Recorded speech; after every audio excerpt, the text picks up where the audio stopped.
The wind howled outside my window, rattling the glass panes as rain beat down relentlessly. It was the perfect night to stay in, wrapped in blankets and sipping hot cocoa. Yet, there I sat, alone, in my dimly lit room, swiping left and right on my Tinder app. With each flick of my thumb, I judged faces and bios, seeking a connection that would break the monotony of my solitary life. That's when I stumbled upon a profile that caught my eye.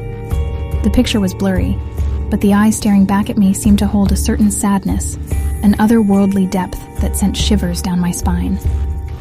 Alex, the profile read, looking for someone to share eternal nights with. Curiosity got the better of me, and I swiped right. Almost instantly, a match notification popped up. I blinked in surprise. It was as if Alex had been waiting for me to make the move. The message came shortly after. "I've been waiting for you." Chills ran down my spine, and I hesitated before typing a response. "What do you mean waiting for me?" The reply was swift, as if Alex had been holding back a torrent of words. "I've been alone for so long, trapped between worlds. I seek a connection that goes beyond life and death." It was both intriguing and unsettling, but a part of me couldn't resist the allure of the unknown. We began chatting, and with each message, I felt a strange bond growing between us. Alex spoke of loneliness and heartache, of a life cut short too soon. I found myself sharing my own stories, my own sorrows. Days turned into nights as our conversations deepened. It was as though we were kindred spirits, connected by a shared pain. Alex's messages became increasingly cryptic, filled with hints of a hidden truth that only he seemed to understand. One night, as the moon hung low in the sky, Alex finally revealed his secret. "Meet me at the old abandoned church tomorrow night. I have something to show you." A mixture of excitement and apprehension swirled within me. Was I really going to meet someone I had only known through a dating app? Especially someone with such an eerie aura. Yet, the pull was undeniable. I agreed to the meeting. The following evening, I found myself standing outside the crumbling church. The air was thick with tension, and the wind whispered secrets that sent shivers through my body. I entered cautiously, my flashlight cutting through the darkness. "Alex?" I called out, my voice quivering. There was no response, just the echo of my own words bouncing off the decaying walls. The air grew colder as I ventured further inside, drawn by an inexplicable force. And then, I saw him. A figure stood at the altar, bathed in an eerie, ethereal light. It was Alex, but his appearance was different. His eyes glowed with an otherworldly intensity, and his features seemed to blur between the living and the dead. "You came," he said, his voice a haunting whisper. "I knew you would."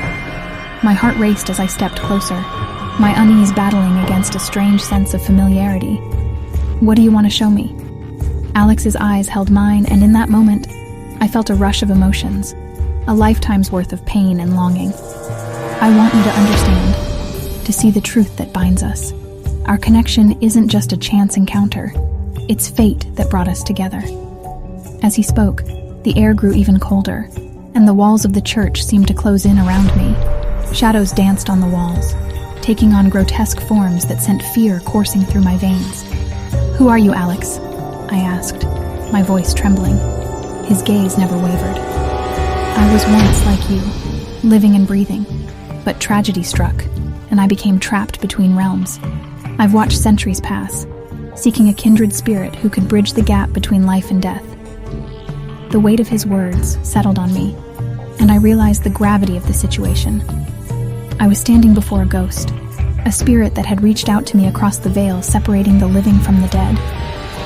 "I don't understand," I stammered. "Why me?" Alex's form flickered, his outline becoming less defined. "You carry the same pain I do, the ache of a heart that knows no solace. Together, we can transcend the boundaries of existence, become something more." Fear and longing battled within me, and I took a step back. "I can't do that. I'm alive, and I want to live." Alex's eyes dimmed, and his voice grew fainter. "As you wish. But remember, our connection will remain, even if you choose to walk away." With those words, he faded into the darkness, leaving me alone in the chilling silence of the abandoned church.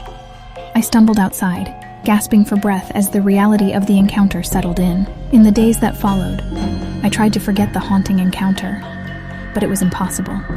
Alex's presence lingered in my thoughts, a constant reminder of the thin line that separated our worlds.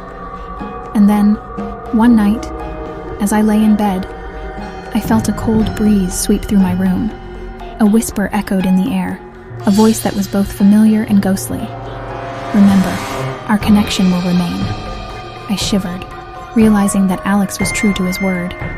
Our bond transcended the living and the dead, a reminder that some connections were destined to be eternal, even if they existed in the realm of the supernatural.